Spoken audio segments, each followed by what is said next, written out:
Alhamdulillahi Rabbil Alamin, wa bihi nasta'in, wa la undwana illa 'alas salimin. Asyhadu an la ilaha illallah wahdahu la syarikalah, wa asyhadu anna Muhammadan abduhu wa rasuluh. Allahumma salli wa sallim wa barik ala sayyidina wa maulana Muhammad wa ala alihi wa ashabihi wahtada bihadih wastanna bisunnatihi ila yaumiddin, amma ba'du. Ibu-ibu, bapak-bapak, kaum muslimin dan muslimat yang dihormati oleh kasih sekalian, baik, adapun pada malam ini insya-Allah kita menyambung kuliah maghrib dengan pengajian kitab Fiqhul Islami yang dikarang oleh Ustaz Sulaiman Rashid, iaitu kita berpindah ke muka surat 415, iaitu larangan yang ketiga, iaitu pasal minum minuman keras, iaitu yang memabukkan. Di antara bab yang berkait dengan masalah hudud ataupun hukuman yang telah ditetapkan oleh Allah Ta'ala, iaitu yang pertama dulu kita bicarakan bab masalah zina. Yang kedua iaitu pasal menuduh orang yang berzina. Dan malam ini iaitu bab yang termasuk hukuman yang ditetapkan oleh Allah.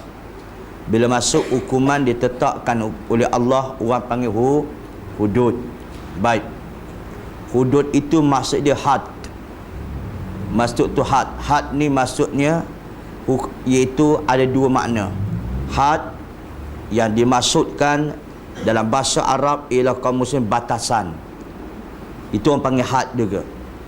Yang kedua yang dimaksudkan had iaitu juga hudud, hukum-hukum yang telah ditetapkan oleh Allah Subhanahu Wa Taala kepada pelaku-pelaku ataupun kepada siapa yang melanggar larangan Allah Ta'ala. Iaitu malam ini yang ketiga, iaitu pasal meminum minuman keras. Kata pengarang kitab, meminum minuman keras yang memabukkan seperti arak dan sebagainya, hukumnya haram. Sebagian daripada dosa besar, kerana menghilangkan akal adalah suatu larangan yang keras sekali. Betapa tidak, kerana akal itu sungguh penting dan berguna, maka wajib dipelihara dengan sebaik-baiknya. Tiap-tiap minuman yang memabukkan, diminum banyak ataupun sedikit, tetap haram, walaupun yang sedikit itu tidak sampai memabukkan. Itu memang kaedah. Iaitu sebagaimana dalam satu hadis yang diriwayatkan oleh Al-Imam An-Nasa'i dan Abu Daud Allahu Ta'ala, ma askara kasiruhu faqaliluhu haramun. Suatu yang memabukkan banyaknya, sedikitnya pun haram. Kita boleh buat perbincangan. Kalau masalah dadah, boleh tak perharaman dadah ni dikiaskan kepada arak? Jadi dia, sebagaimana keluaran yang dikemukakan oleh Jabatan Agama Islam Selangor mengkiaskan dadah ini kepada arak. Dalam khutbah yang berapa minggu yang telah lalu, berapa bulan telah lalu, dia kata bahawa arak itu adalah, dadah itu haram kerana mengkiaskan kepada arak. Adakah itu boleh diterima? Wak belum bahas lagi dah terima dah. Sebab apa macam itu? Jadi dia lain sedikit. Tidak boleh dadah ni dikiaskan kepada arak. Sebab arak ni, kata Nabi SAW, ma askara kasiru faqalilu haram, iaitu yang membabukkan banyaknya, sedikit pun adalah haram. Kalau sekiranya kiaskan kepada arak dadah ini, maka penada semua haram lah ke? Sebab ada penaduk ada dadah tak? Ada kan? Ubat-ubat hospital lain tak boleh. Tak boleh makan lah. Sebab dia kiyahkan dadah kepada arak. Sebab bila kiyah kepada arak ni sedikit atau banyak tetap haram.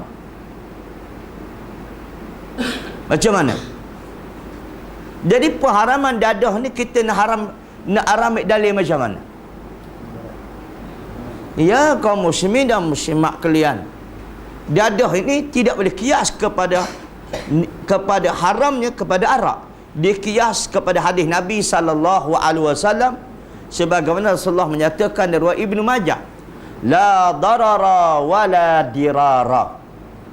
La darara wala dirara. Yakni jangan kamu mendatangkan mudarat pada diri kamu dan jangan kamu mendatangkan mudarat kepada orang lain. Itu dikata haram. Mendatangkan mudarat pada diri kamu dan pada orang lain, kalau ada mudarat barulah haramun. Tapi kalau sekiranya tidak mudarat, tidaklah haram. Sebagaimana dalam satu ayat Quran firman Allah Taala, wala tulku biaidikum ila tahluka. Jangan kamu campakkan diri kamu dalam kebinasaan. Lebam itu. Baik. Itu dadah. Kalau rokok, sudahlah kamu sini. Sesuailah masukkan. Rokok pun tidak boleh kias kepada arak. Jadi rokok ni kaum muslimin dan muslimat kias bagaimana? Jadi Pak Din mula tak nak cakap dah tu.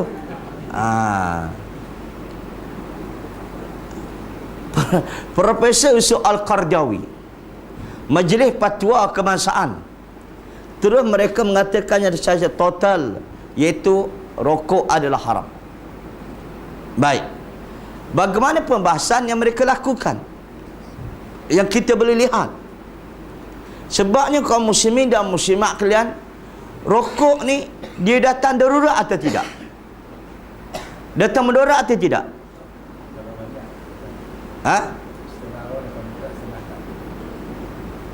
Ada macam tu ke? Siapa nak lawan? Betul tak? Pak Deng ukut daun tu kemudian dia pandai putar belik, nak lari pada masalah dia kelari. Allahu Akbar. Kaum muslimin dan muslimat. Baik.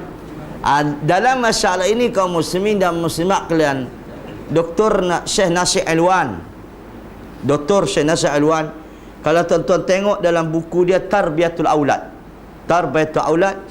dia cerita bab at-tadkhin, bab rokok, ad-dukhan. Itu dia.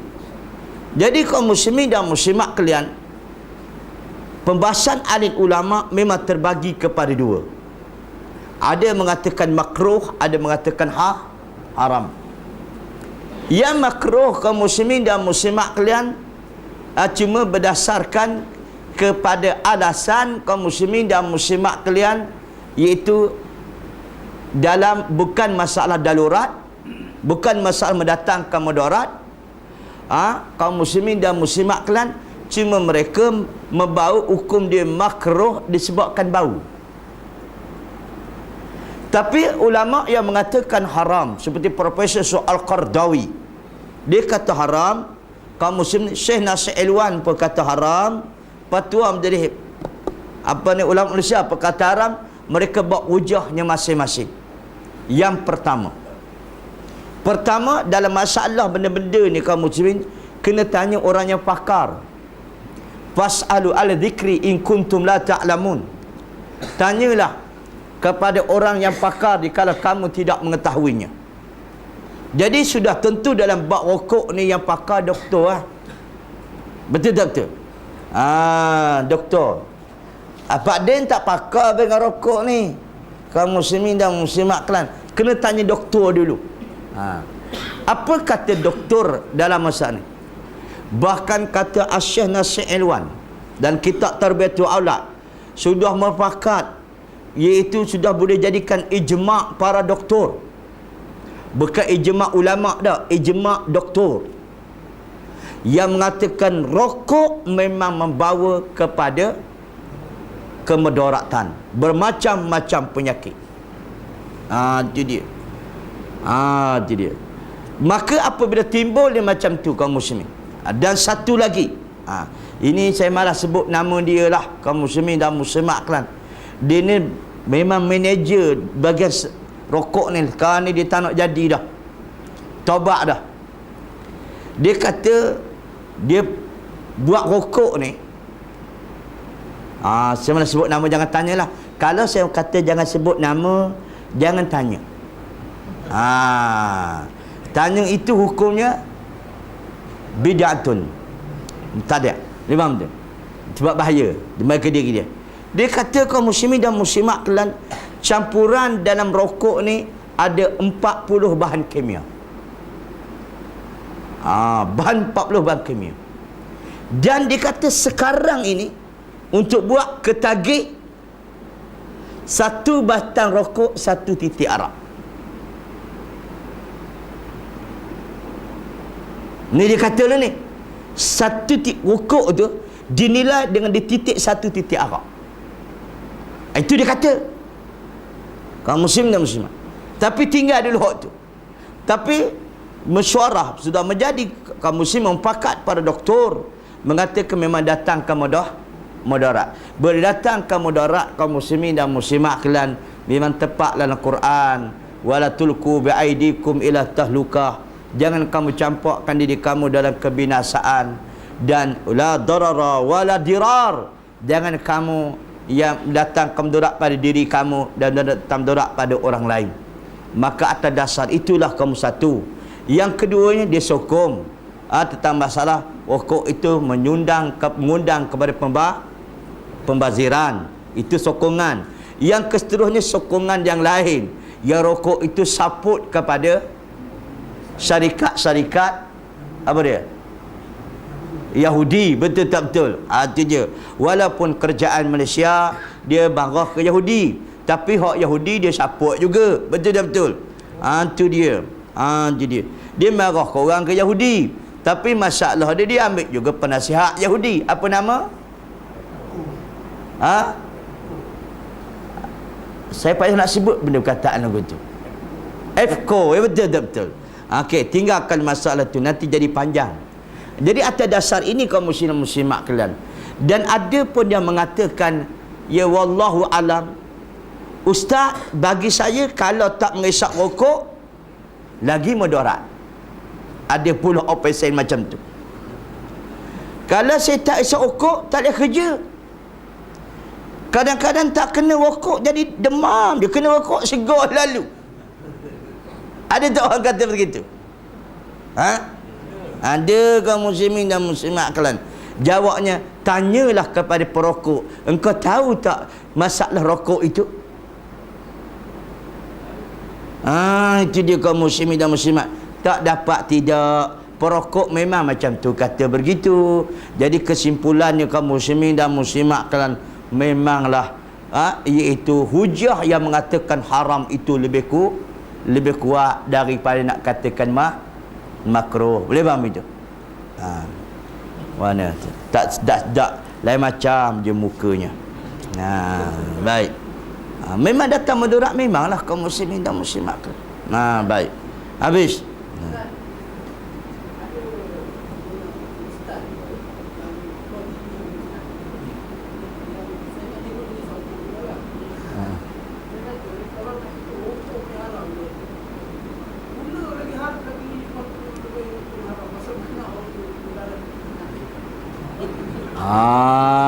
Begitu. Rokok dah pasti, gula dah pasti halal. Gula dah pasti halal. Rokok tak ada asalnya hukumnya halal. Boleh faham je? Macam nasi dah tentu hukumnya halal. Betul. Dia tak ada pembahasan dah waktu tu. Kaum muslimin dan muslimat kalian. Itu bukan hukumnya umum. Kalau nak hukum pun atas peribadi. Boleh faham tu? Atas peribadi. Hukum cara umum tak boleh. Kerana gula ataupun nasi itu dah nyata sah halalnya. Betul-betul. Tak ada dalil kata haramnya. Macam rokok ni tak ada dalil lagi kata sah halalnya. Boleh faham itu? Tak kena ustaz lagu tu kerana dia isap rokok dia kata begitu tu. Boleh faham itu? Itu dia. Tapi yang aku pelik juga kaum muslimin, walaupun doktor kata rokok ni datang mudarat, saya tengok doktor pun kebah juga. Betul-betul. Gitu. Itu dia permasalahannya. Baik. Okey. Tapi ulama di Liga Arab semua kata hukumnya haram. Itu dia. Baik, macam dadah kaum muslimin dan muslimat kalian, dia dikiaskan kepada hadis, iaitu kalau batangkan mudarat kaum muslimin dan muslimat kalian, iaitu dia mendatangkan mudarat, itu memang haramun. Tapi kaum muslimin tidak mendatangkan mudarat, tidak, kerana dia tidak terkias kepada arak. Baik. Okey. Firman Allah Ta'ala, Ya ayyuhalladzina amanu innamal khamru wal maisiru wal ansab wal azlam rijsun min amali syaitan fajtanibuhu la'allakum tuflihun. Hai orang-orang beriman, sungguhnya minuman keras iaitu arak, judi, bahala, bertenun, nasib adalah pekerjaan yang keji daripada pekerjaan syaitan. Sebab itu hendaklah kamu jauhi, mudahan kamu mendapat kemenangan. Itu nyata dalil yang kuat. Orang yang meminum minuman keras wajib didera 40 dera apabila ada saksi 2 orang laki-laki atau dia mengaku sendiri. Sebab nak orang minuman keras ni nak bawa ke mahkamah, nak bawa ke pengadilan, nak jatuh kena ada 2 orang saksi. Ataupun pengakuan diri di sini dan dia minum arak. Itu sebab dalam sabda Nabi SAW, annahu alaihi salatu wassalam jalada syariban bijaridataini arba'ina, bahawa Nabi SAW telah mendera orang yang meminum minuman keras dengan 2 pelepah tamar 40 kali. 40 kali. Ini satu hadis Imam Muslim rahimallahu ta'ala liman tetap. Cuma berlaku di zaman Sayyidina Umar radhiyallahu anhu, Sayyidina Umar dipukul 80. Sebab ialah kemus skala berulang. Tapi Umar tetap berpegang bahawa siapa minum arak 40 kali sebatan. Tetapi kalau diulang, maka dikenakan 80 kali sebatan. Maka tak ada seorang sahabat yang membantah tindakan itu. Boleh faham itu? Baik. Bukan saja minuman, tapi suatu yang makanan yang menghilangkan akal, seperti candu dan lainnya, hukumannya juga haram kerana masuk dalam arti memabukkan. Sebab Nabi kata kulli muskirin haramun. Tiap-tiap yang memabukkan adalah haram.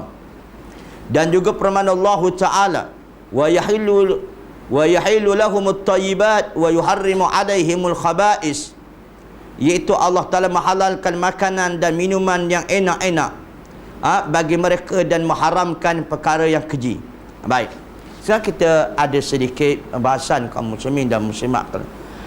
Di sini ialah, adakah masalah yang memabuk ditentukan arak saja ataupun termasuk perkara-perkara yang menghilangkan akal yang kena sebab ini? Maka kaum muslimin dan muslimat kalian, pendapat kebanyakan jumhur, barang siapa yang meminum satu perkara atau makan benda yang memabukkan, hukumnya adalah sebat 40 kali sebatan. Walaupun asal hukumnya begitu, hukumnya adalah arak. Baik. Di zaman Rasulullah sallallahu alaihi wasallam, orang minum arak ni banyak. Zaman Rasulullah ni ada orang minum arak ni kaum muslimin, banyak tukang pukulnya, ramai tukang pukulnya. Pernah satu kaum muslimin dan muslimat kalian, seorang meminum arak lalu dibawa di depan Nabi sallallahu alaihi wasallam. Lalu Rasul kata, pukullah. Dia suruh ramai pukul. Ada yang pukul kaum muslimin, ambil selipar, capal, yang selipar nak lain, ambil baling. Itu pukul jugalah. Ada orang kaum muslimin dan muslimat kalian dipukul dengan tangannya, pelepak begitu. Ada seorang kaum muslimin, dia ambil serban dia, putar-putar, perak begitu. Itu dia kaum, itu sudah cukup. bab mendera orang yang minum minum arak. Di zaman Nabi SAW, kalau 20 orang, 2 kali seorang. Kalau 40 orang, sekali seorang. Mudah tak mudah? Jadi ini Malaysia, negaraku, kaum muslimin dan muslimat kalian. Apabila sebut minum arak, tidak ada penyebat. Walau tetapkan undang-undang wa minum arak 40 kesebat, tapi penyebab tak ada. Tukang sebab tak ada, kerana tak terlatih. Boleh terima atau tidak? Orang Malaysia ni, kaum muslimin, bukan masalah sebab tak ada. Bunuh ada tak ada? Bunuh pandai tak pandai? Bunuh pun pandai. Bukan sekadar bunuh pandai. Punya hebat Malaysia ni kamu. Orang mati kena bunuh tak ada. Pembunuh tak ada. Itu hebatnya Malaysia ni. Marah dah orang pula. Kamu muslim. Betul-betul. Mati di Malaysia, tetapi identiti pasport dia tak ada. Mari manalah dia, ya? Kamu muslimat kalian, kan? Akhirnya tak tahu siapa tukar bunuh. Yang mati ada, tapi tak tahu tukar bunuh. Mesabah tukar sebab tak ada. Betul-betul. Apalah orang kampung ni tak faham-faham kaum muslimin dan muslimat kalian. Betul-betul. Kecuali orang kampung aku, dia faham. Jadi habis, ya? Itu dalam Islam macam tu. Baik. Okey. Buatlah apa-apa sekali undang-undang amaran oleh kerajaan Malaysia. Merokok membayar kesihatan, tapi jual juga. Tak jadi. Itu slogan yang tak kena dengan akal, apalagi syarak. Jangan memandu ketika mabuk, tapi arak jual juga. Betul tak betul? Macam orang perempuan, kaum muslimin dan muslimat kalian, bila orang rogol dia marah. Betul-betul. Tapi dia membuatkan satu orang boleh rogol dia. Kaum muslimin dan muslimat kalian, betul tak betul? Dia pakai seluar, kadang-kadang dia londeh sampai ke punggung. Kan? Benda-benda yang patut gunung, kata Profesor Dr. Hamka lah, saya ambil kata dia, gunung berapi yang tidak meletup, kenapa dia buka? Itu dia. Kenapa dia buka? Sengaja je. Bila orang rogol, dia marah. Betul-betul. Betul lah, perogol pun salah, yang dia pun salah juga. Ibarat kaum muslimin dan muslimat kalian, orang penyakit was-was, terima duit dalam bank, dah kira dah, keluar pun nak kira juga. Penyamun pun nampak, penyamun terbos pula tu kaum muslimin nampak, kira duit. Lepas tu penyamun pun samun, dia kata 6 jahannam sungguh penyamun. Betul tak betul? Nyawak bagi peluang pada orang penyamun sebab apa? Itu dia permasalahannya. Okey, itu di zaman Nabi SAW. Habis. Tapi hukum ni tidak berjalan. Baik. Yang seterusnya,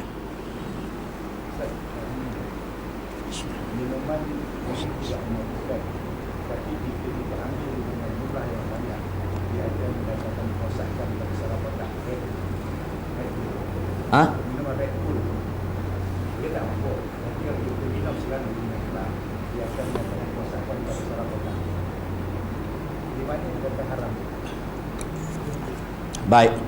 Dikala dia macam tu, kaum muslimin, dia tidak boleh mengharamkan secara umum, tetapi secara peribadi boleh. Misalnya kita berkul, ya. Ya.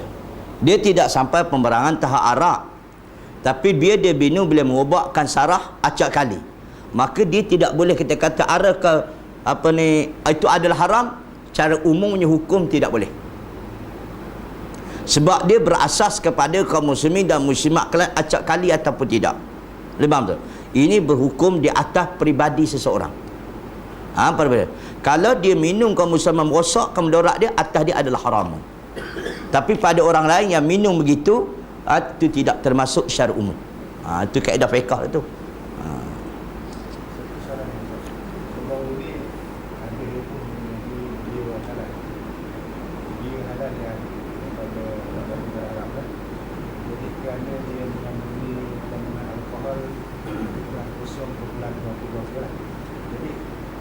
sekejap halal, sekejap haram, sekejap halal, sekejap haram. Kita kata sekarang tak kalau cerita halal haram, bukan halal lah. Tetapi kita ni orang Malaysia memakan benda yang melihat Al-Quran lebih banyak dari besar. Sampai 0.3. Yang tadi 0.0 sekian. Dan kita bisa makan 0.3 kerana Al-Quran lebih tapai. Kenapa tak pernah ceritakan tapai haram? Ya. Baik, permasalahannya kaum muslimin dan muslimat kalian, apa nama pabrikan ke? Lebih kurang macam-macam nama dia. Kan? Yang air itu memang sedap dia minum. Kalau makan nasi mandi, dia memang kena lagi tu. Betul tak betul? Orang kata sedap mandi. Baik. Sebut nasi mandi lah kitanya kaum macam Pak Din tak nak sambut. Dia dia. Dan begitu juga, ya, dalam kandungan dia ada alkohol. Dan dalam kandungan sapai pun banyak alkohol. Boleh faham tak? Dan lebih daripada minuman itu. Kenapa orang pakak berbunyi dalam masalah itu? Ada kena alkohol. Dia begini kaedah dia. Permasalahannya arak ni melalui pemeraman. Arak ni dia melalui pemeraman. Yang air yang diputuskan oleh para ulama, kalau air yang kita minum tetapai itu, walaupun ada alkohol dari konsep dia punya kajian dia, tetapi dia pemeraman dia tak sampai ke tahap arak. Faham tak? Pemeraman dia tak sampai kepada tahap menjadi arak. Kalau nak ikut alkohol, tu memang ada lah alkohol, tapi dia tidak seperti mana, iaitu sampai ke jenis arak. Itu dia permasalahannya. Maka itu sebab hukumnya adalah halal macam tapai tu. Itu dia. Baca air tu. Itu dibuat di kajian dia kaum muslim. Tetapi kalau pemeraman itu membawa kepada sampai pemeraman sampai peringkat arak dia punya itu, maka itu memang haram. Maka itu dijawab oleh ulama-ulama fiqh dalam permasalahan ini. Kamu air itu ada, kalau nak banding dengan tapai lebih hebat tapai lagi pada air itu. Tetapi permasalahan tapai kat itu, pemeraman dia jenis sampai tidak peringkat kepada arak seperti mana air tua. Dia berbuih, dia berbunyi dan sebagainya. Itu tidak mengapalah. Tapi kalau sekiranya sampai mengarang arak, barulah dikatakan haram. Itulah perbincangan yang dibuat oleh para ulama. Baik. Sekarang ni timbul satu bab nama dia istihlal. Bab istihlal. Istihlal maksudnya ialah bendanya haram tapi ditukar untuk jadi halal. Contoh kaum muslimin dan muslimat kalian, ini pun masih lagi diperbincangkan, tidak lagi beri fatwa. Memang lambat, sebab kena makan banyak dulu baru nak beri. Iaitu ada orang buat soalan di hotel-hotel yang terkemuka, selalunya bila dalam masakan dia taruh arak. Betul tak betul? Itu dia. Tujuannya untuk sedapkan makanan atau untuk tahan lama. Jadi akhirnya dia ada taruh arak. Jadi menggunakan api yang panas dengan suhu yang begitu dan begini, maka ain arak ataupun zat arak tu tidak ada. Adakah itu boleh jadi istihlal, menjadi hukumnya halal? Yang ni pakat senyap lagi, tak keluar fatwa lagi kaum muslimin dan muslimat kalian. Itu dia. Dan ada pandangan yang tidak rasmi, rasmi, cuma dia dengar saja. Dia kalau sekiranya masuk benda yang halal, yang haram, benda yang haram peti arak, tiba-tiba dia masak hingga ain arak tu hilang, rasa dia semezak tak ada, hukum dia boleh. Ada pendapat. Jadi kaum muslimin dan muslimat, saya tanya ulama Pakistan. Saya ada lagi tok guru kadang-kadang masih berhubung. Dia kata tu kajian awak je, kajian orang je. Aku nak tanya, bila masuk arak ada tak arak dalam tu? Yang kata tak ada dengan suruh tak suruh, itu kajian yang kadang boleh nampak dengan tak boleh nampak. Tapi ada ke tak ada? Kalau ada, haram dia tu. Gitu dia. Kecuali kalau tak masuk, baru tak ada. Bila masuk, memang ada. Dia kata gitu. Kerah tu guru tu. Tak boleh aku nak bujah lepas tu kaum muslim. Lagi pun dalam telefon. Nanti dia kata ada. Bila ada tak ada masalah. Bila kau masuk memang ada. Lekat kau mana pun memang ada. Hukum dia ada haramun. Dia kata begitulah kaum muslimin. Ada muslimat kalian. Baik. Habis ya. Yang bagikan dengan staff. Ya. Yang bagikan Barbikan. Itu saya dapat ilmu pada dia lah. Dia kata benda macam tu memang kerjaan alkohol. Tapi pemeraman itu tidak sampai tahap arak dia kata. Kalau sekiranya tetap tahap arak, dia kata ni tak tidak mengapa. Tapi kalau sampai tahap macam arak betul dah, itu memang tidak boleh dia kata. Mesti.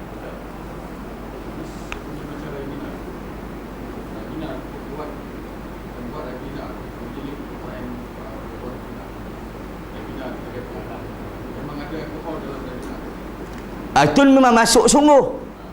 Bukan masuk Rabina tak tanpa reseh. Tapi dalam Rabina tu memang masuk arak sungguh di dalamnya. Memang haram. Bukan itu memang tak ada dalam pengurusan, bukan sampai pengurusan. Tapi memang tahu arak sungguh. Bila tahu arak sungguh memang tidak boleh. Jangan pakai kaedah macam tu kaum muslimin. Ada juga ulama kata apabila banyak yang halal daripada yang haram, jadi halal. Boleh setuju tak? Begini cerita dia. Gini. Baik. Itu kaum muslimin. Kita pelik ya. Jadi keliru. Dulu kata ASN haram. HB haram. Kerana jadi halal pula. Yang buat kecohnya ulama juga. Ulama tak cerdik. Mula tak cerdik. Ustaz siapa? Ini profesor ni, doktor. Dia kalau membabitkan benda itu, sepatutnya ulama ni apabila dah menyabitkan benda itu kaum muslimin dan muslimat kalian untuk menyelamatkan manusia, kekalkan hukumnya haram. Sebab begini kaedah dia.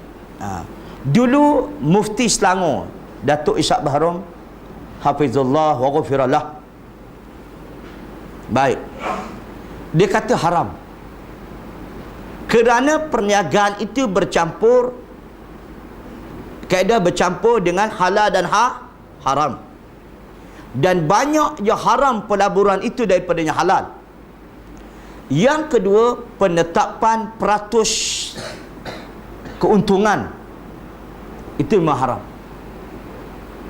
Lepas bila orang bunyi kata haram, dikurangkan sikit pelaburan haram, maka ada pelaburannya halal.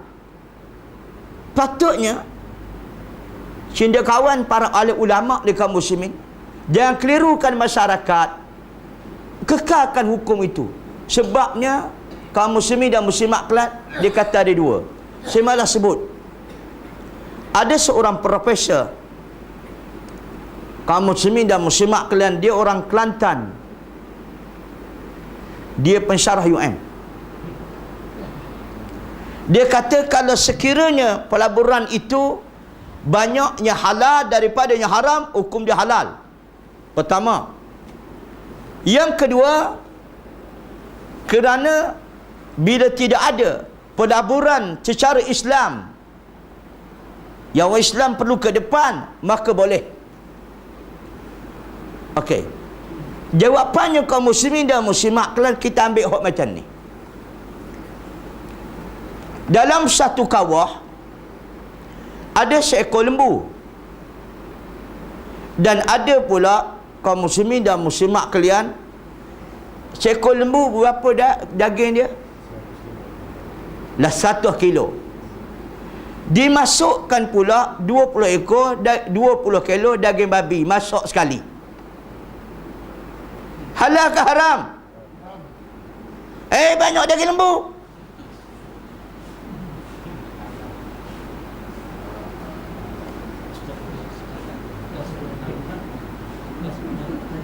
Dia kata selagi mana ada pelaburan halal tu banyak, haram tetap haram. Okey, ambil hadis Nabi. Orang ni gatal kepala sebab apa?